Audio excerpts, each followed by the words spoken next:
दोस्तों, मेरे चैनल को जरूर सब्सक्राइब करें। आपका बहुत बहुत धन्यवाद।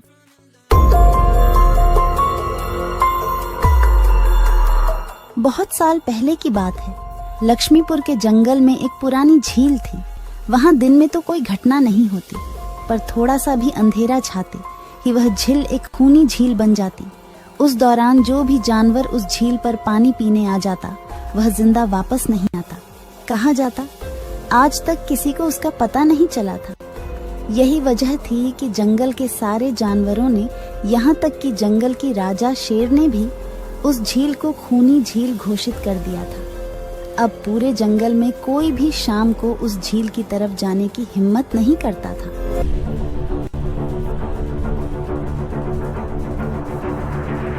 एक दिन उस जंगल में एक बंदर आ जाता है। उसकी और खरगोश की मुलाकात होती है। अरे बंदर भाई, कौन हो तुम? पहले तो तुम्हें इस जंगल में कभी नहीं देखा। खरगोश भाई, आज तक मैं शहर में इंसानों के बीच चिड़ियाघर में था।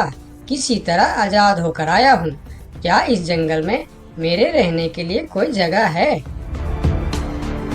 हाँ बंदर भाई, ये हम जैसे जानवरों का घर है, इंसानों का चिड़ियाघर नहीं। आओ, मैं तुम्हें पूरी जंगल की सैर करवाता हूँ, सारी जगह के बारे में बताता हूँ। जो जगह पसंद आए वहीं टिक जाना। और खरगोश बंदर को पूरा जंगल घुमाता है। हाथी, जिराफ जैसे कई जानवरों के रहने की जगह ही नहीं, वहाँ के राजा शेर की भी गुफा दिखाता है, पर उस खूनी झील के बारे में ना बताता है और ना उसे वह दिखाने ले जाता है। बंदर वहीं बरगद के एक बड़े से पेड़ को अपने रहने के लिए पसंद कर लेता है।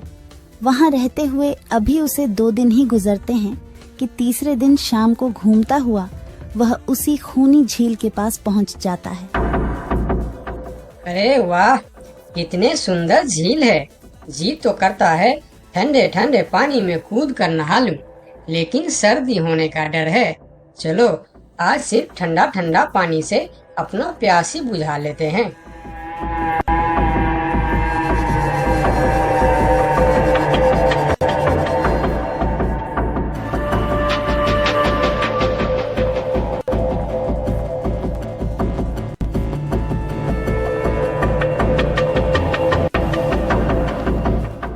अरे बंदर भाई, तुम इतने डरे हुए क्यों हो?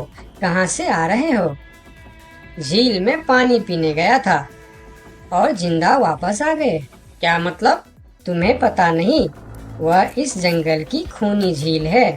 शाम होने पर कोई भी वहाँ जाता है तो जिंदा वापस नहीं आता।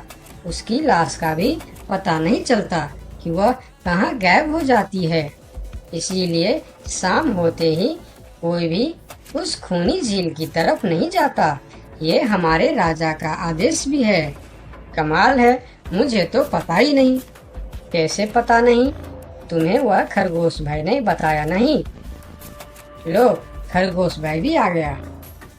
अरे खरगोश भाई, आपकी वजह से आज बंदर भाई की जान जाते जाते बची। मेरी वजह से? हाँ, तुमने बंदर भाई को पूरा जंगल घुमाया, हर जगह के बारे में बताया। इस खूनी झील के बारे में क्यों नहीं बताया? भूल गया भाई, मैंने तो सोचा ये तो पेड़ पे रहते हैं, इन्हें झील से क्या काम। अभी अभी इन्हें खूनी झील की खूनी ने पकड़ने की कोशिश की, ये तो बाल बाल बच गए, वरना खूनी झील की खूनी, क्या तुमने उसे देखा? क्यों, क्या तुम लोगों ने आज तक नहीं देखा? नहीं, हम में से कोई कभी भी शाम को उस तरफ जाते ही नहीं और दिन में कोई घटना नहीं होती। और यह बात वह जाकर शेर के दरबार में सभी को बताता है। उसकी बात सुनकर किसी को भी यकीन नहीं आता है। क्या बात कर रहे हो बंदर? मैं सच कह रहा हूँ महाराज, लेकिन हम लोगों तो कभी आज तक देखा ही नहीं, क्योंकि आप लोग उसे खूनी झील समझकर दिन में ही वहाँ जाते हो और शाम होते ही आप लोग डर के मारे वहाँ जाना बंद कर देते हो। पूरे दिन वह मगरमच्छ झील में छुपा रहता है, शाम होते ही चुपचाप निकलता है और झील के पास पानी पीने आए जानवरों को खा जाता है। और आप लोग समझते हैं कि यह झील ही खूनी है, जबकि खूनी यह झील नहीं, इसमें छिपा हुआ मगरमच्छ है। हमें तो यकीन नहीं हो रहा है। वही तो बंदर भाई, हमें अगर पहले पता होता कि आप इतने बड़े झूठे हो तो हम अपने जंगल में आपको रहने की कभी जगह नहीं देते। अरे यार, आप लोग मेरे बात पर यकीन क्यों नहीं करते? मैं आप लोगों का भलाई के लिए ही बोल रहा हूँ। अगर तुम्हारी बात सच्ची है तो क्या तुम उस मगरमच्छ को हमें दिखा सकते हो? क्यों नहीं महाराज, आज शाम होते ही आप लोग वहाँ जाकर पेड़ और पत्थरों के बीच छुप जाना। और फिर शाम को वह सभी उस खूनी झील के पास जाकर छिप जाते हैं। झील के किनारे जाकर बंदर 2-3 बड़े बड़े पत्थर उस झील के पानी में फेंकता है। पत्थर के गिरने की छपाक छपाक की आवाज सुनकर मगरमच्छ पानी के अंदर चलता हुआ शिकार करने वहां आता है। मगर वहां पेड़ के पीछे छिपे दिखाई देते हाथी को देखकर वह सावधान हो जाता है और सोचता है, अच्छा, तो यह लोग मुझे छुपकर देखने आए हैं। अब मैं क्या करूं? हाँ, ये लोग तो बेवकूफ है। इन्हें फिर से बेवकूफ बनाते हैं। मैं फिर से पत्थर बन जाता हूँ। देखा, हमने कहा था ना, झील में एक बड़ा सा पत्थर है। हाँ देखो, यही पत्थर तो हमें हमेशा रात में दिखाई देता है।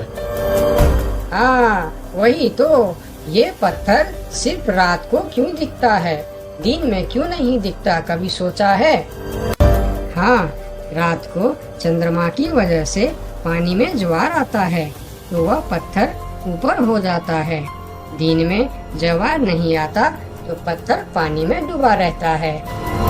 उनकी बेवकूफी भरी बातें सुनकर बंदर परेशान हो जाता है। अरे यार, तुम लोग भी ना समझते ही नहीं। ठीक है, चलो एक काम करते हैं। तुम लोगों को लगता है ना कि वह बड़ा पत्थर, कि वह बड़ा ही मजबूत पत्थर है। अगर यह खुद ही बता दे कि यह एक मजबूत पत्थर है तो मैं भी मान जाऊंगा और अभी गुलाटी मारते हुए झील में छलांग लगा दूंगा और तैरता हुआ इस तरफ से उस तरफ चला जाऊंगा। यह सुनकर मगरमच्छ के मुंह में पानी आ जाता है।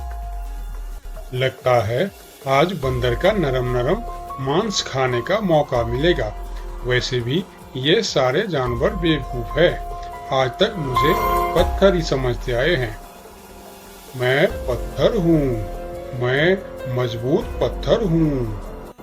सुना आप लोगों ने, ये कैसे आप लोगों को बेवकूफ समझता है? अरे पत्थर भी कभी बोलते हैं क्या? अब सभी की समझ में बंदर की बात आ जाती है। रात भर सभी शेर राजा की गुफा में मीटिंग करते हैं। बंदर सही कह रहा था। यह मगरमच्छ जरूर कहीं दूसरे जगह से हमारे जंगल में आ गया है। लेकिन अब क्या करे? अगर धरती पर होता तो मैं उसे धूल चटा देता था, लेकिन पानी में हमारा शक्ति कम हो जाती है। तो क्या इससे हमें कभी छुटकारा नहीं मिलेगा महाराज? मेरे ख्याल से तो नहीं। मिलेगा महाराज, ये पानी में भी रहेगा, हमें देखेगा भी, मगर वह कुछ कर नहीं पाएगा। ये कैसे हो सकता है? हो सकता है हाथी भाई, बस आप लोग मुझे 2 बड़े बड़े रस्सी दे दो। रस्सी का क्या करोगे? मैं शहर के चिड़िया खाना में था तो एक एक तरीका सीखा है जानवरों पर कब्जा करने की। हम इस पर कब्जा कर लेंगे।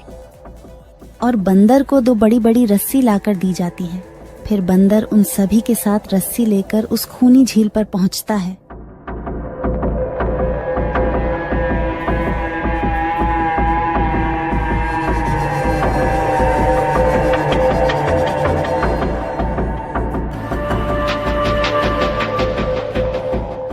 कल तक तो यह बंदर मुझे देखकर भागता था और आज पानी पीने आया है। लगता है ये भी दूसरे जानवरों की तरह मुझे पत्थर समझने लगा है। अभी इसे अपना निवाला बनाता हूँ।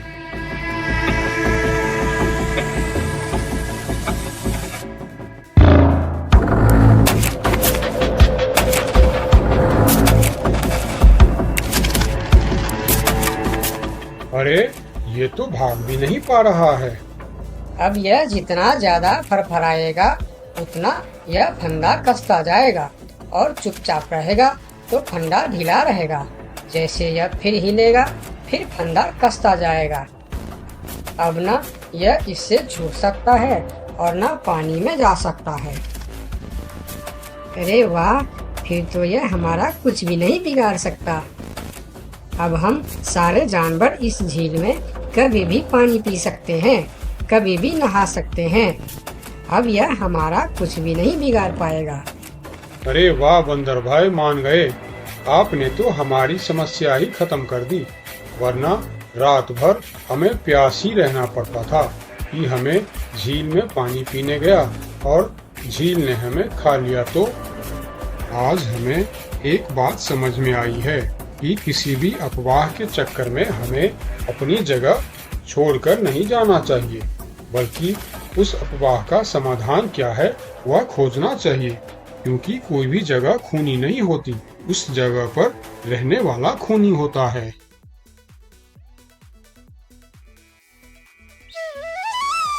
बहुत साल पहले की बात है। लक्ष्मी नगर में एक बहुत बड़ा जंगल हुआ करता था। उस जंगल में शेर खान नाम का एक शेर रहता था। वह जंगल का राजा था। उसके शासनकाल में जंगल के सभी जानवर सुखी और शांति से रहते थे। यदि जंगल में कोई भी जानवर गलत काम करता तो शेर खान उसे दंड देते थे। वह कमजोर जानवरों की रक्षा भी करते थे। एक दिन शेर खान अपने गुफा के सामने बैठे थे। तभी उसका दोस्त भालू उसके पास आया। फिर दोनों दोस्त मिलकर जंगल और जंगल के जानवरों के बारे में आलोचना करने लगे। मैं इस जंगल का सबसे शक्तिशाली जानवर हूँ। मेरे सामने जंगल का कोई भी जानवर टिक नहीं सकता। क्या कहते हो भालू भाई? ये तो तुमने बिल्कुल ठीक कहा, लेकिन हाथी के सामने तुम बिल्कुल चूहे जैसे दिखते हो। क्या ठीक कहा ना मैंने शेर खान? भालू की बात सुनकर शेर खान बहुत क्रोधित हो गए। भालू, तुम्हारी हिम्मत कैसे हुई मेरे बारे में इस तरह की बातें करने की?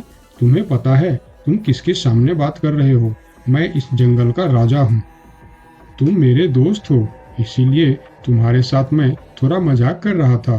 तुम मेरे बात का बुरा मत मानना शेर खान। शेर खान नहीं, महाराज कहो महाराज। मैं इस जंगल का राजा हूँ, इसीलिए बाकी जानवरों की तरह तुम भी मुझे आज से महाराज कह के ही बुलाओगे। लेकिन शेर खान, हम दोनों दोस्त हैं, फिर भी तुम ऐसे क्यों बातें कर रहे हो? दोस्त है नहीं, दोस्त थे। आज से हमारी दोस्ती खत्म। आज के बाद मैं तुमसे कभी बात नहीं करूँगा। दोस्त कहकर मेरे सामने कभी मत आना। चले जाओ यहाँ से। अपने दोस्त का इस व्यवहार से भालू बहुत दुखी हुआ और वह वहाँ से चला गया। उसी जंगल में गोलू नाम का एक बंदर भी रहता था। वह दूसरों की चीज चुराकर भाग जाता था। एक दिन गोलू की चोरी करते समय शेर खान के एक सिपाही के द्वारा पकड़ा जाता है और उसे शेर खान के सामने विचार के लिए लाया जाता है। गोलू को देखकर शेर खान कहते हैं, गोलू, तुम्हारी चोरी की किस्से जंगल के दूर दूर तक मशहूर है। तुम जानवरों के घर में ही नहीं बल्कि मेरे दरबार में भी बहुत चीज चोरी की है। इसीलिए मैं तुम्हें पहाड़ से गिराकर मारने की सजा घोषित करता हूँ। आज से ठीक 2 महीना बाद तुम्हें पहाड़ से गिराकर मार दिया जाएगा। अपनी मौत की सजा सुनकर गोलू बहुत रोने लगा और बोला, महाराज, मैं अब कभी चोरी नहीं करूँगा। मुझे माफ कर दीजिए महाराज। मेरे घर में छोटे छोटे बच्चे हैं, मुझे छोड़ दीजिए महाराज। लेकिन शेर खान ने उसकी फरियाद नहीं सुना। तब एक सैनिक उसे ले जाकर जेल में बंद कर देता है। उधर गोलू का दोस्त भोलू को जब इस बात का पता चलता है तब वह गोलू से मिलने के लिए कैद खाने में पहुंच जाता है और उससे कहता है, देखा गोलू, तुम पकड़े गए ना। मैं तुम्हें कितनी बार कहा था कि चोरी करना छोड़ दो। अब क्या होगा बताओ, कैसे निकलोगे यहाँ से? ये सब छोड़ो भोलू भाई, जो होना था वो हो गया। मुझे तो बस अपने परिवार की चिंता हो रही है। काश मैं मरने से पहले उनके लिए कुछ कर पाता। मेरे छोटे छोटे बच्चे हैं, बीवी है, अब उन सब का क्या होगा? मेरे बिना वह भी जीवित नहीं रह सकते। गोलू की बातें सुनकर भोलू सोच में पड़ गया। फिर वह शेर खान के पास गया और बोला, महाराज, मैं गोलू का दोस्त भोलू हूँ। मैं आपसे कुछ कहने आया हूँ। तो तुम गोलू का दोस्त भोलू हो। ठीक है, बताओ क्या कहना चाहते हो तुम। महाराज, मैं चाहता हूँ कि आप गोलू को कुछ दिन के लिए उसके परिवार के पास जाने दें, ताकि वह मरने से पहले अपने परिवार के लिए कुछ इंतजाम कर सके। मरने वाले का आखिरी इच्छा पूरा कीजिए महाराज। आप एक बार उसके परिवार के बारे में भी सोचिए। गोलू ने जो किया उसमें उसकी परिवार की क्या गलती है। अगर आप उसे कुछ दिन के लिए अपने परिवार के पास रहने दोगे तो शायद उसका परिवार बच जाएगा। मैं इस बारे में तुम्हारी कोई मदद नहीं कर सकता। अगर अपने परिवार से मिलने के बहाने गोलू भाग गया तो मैं किसको सजा दूंगा। शेर खान की बात सुनकर भोलू थोड़ा सोच में पड़ गया। फिर बोला, तो ठीक है महाराज, आप गोलू को छोड़ दीजिए। जब तक गोलू वापस नहीं आ जाता मैं उसकी जगह कैद खाने में रहूंगा। और अगर वह कभी वापस नहीं आया तो क्या तुम उसके हिस्से की मौत की सजा भी लोगे? थोड़ा सोचकर बताओ। हाँ महाराज, मैं इसके लिए भी तैयार हूँ। भोलू की बात मानकर शेर खान ने गोलू को कैद से निकालकर भोलू को कैद खाने में डलवा दिया। तब बाहर निकलकर गोलू ने भोलू को बोला, दोस्त तुम चिंता मत करना, मैं समय से पहले ही वापस आ जाऊंगा। ऐसा कहकर गोलू वहां से चला गया और भोलू गोलू की जगह कैद खाने में रहने लगा। इस तरह बहुत दिन बीत गया, लेकिन गोलू वापस नहीं आया। तब एक दिन शेर खान भोलू के पास आया। देखा बंदर, मैंने कहा था ना गोलू वापस नहीं आएगा। अगर कल सुबह तक गोलू वापस नहीं आया तो शर्त के अनुसार कल शाम के समय तुम्हें पहाड़ से गिरा दिया जाएगा।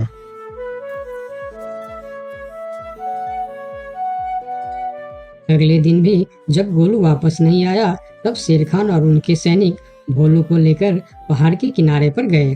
फिर भोलू को खाई के किनारे खड़ा करके शेर खान ने कहा, देखा ना मूर्ख बंदर, तुम्हारे दोस्त तुमको धोखा देकर चला गया। अब तुम मरने के लिए तैयार हो जाओ। लेकिन इस बार भी गोलू नहीं डरा और बोला, कोई बात नहीं महाराज, मैं अपने दोस्त के लिए मरने के लिए भी तैयार हूँ। मैं यह जानकर बहुत खुश हूँ कि मेरा दोस्त अपने परिवार के साथ खुश है। मेरे आगे पीछे और कोई नहीं है, मैं तैयार हूँ महाराज। शेर खान और भोलू के बीच बातचीत चल ही रही थी कि तभी थोड़ी दूर पर गोलू उनके और आता हुआ दिखाई दिया। फिर पास आकर उसने बोला, तुम्हें ऐसा करने की कोई जरूरत नहीं है दोस्त। तुमने मेरे लिए जो किया उसके लिए तुम्हारा बहुत बहुत शुक्रिया।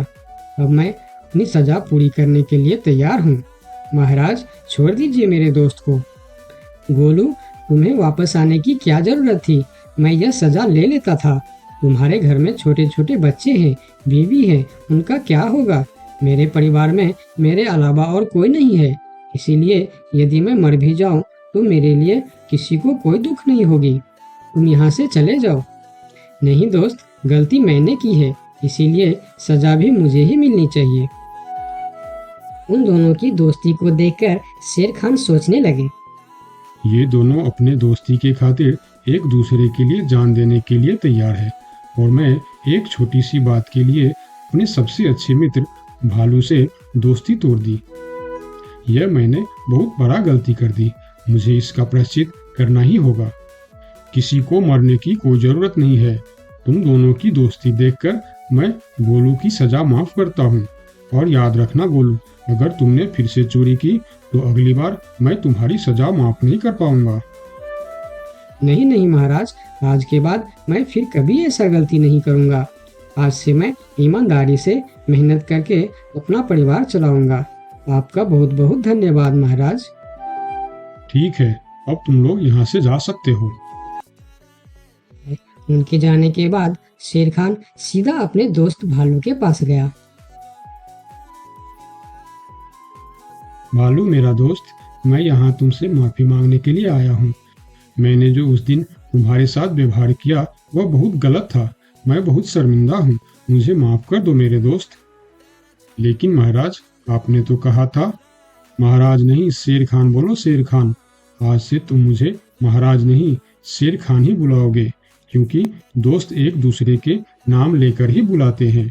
आज से तुम मेरे सबसे अच्छे दोस्त हो। गोलू और भोलू की दोस्ती देखकर शेर खान को अपनी गलती का एहसास हुआ और उसने भालू से माफी मांगी और दोनों फिर से दोस्त बन गए। तो दोस्तों, इस कहानी से हमें यह सीख मिलता है कि कभी कभी दूसरे के अच्छाइयों को देखकर भी हम अच्छा बन जाते हैं। इसीलिए हमें हमेशा अच्छे लोगों के साथ ही दोस्ती रखनी चाहिए और अच्छे अच्छे काम भी करनी चाहिए। आपका बहुत बहुत धन्यवाद।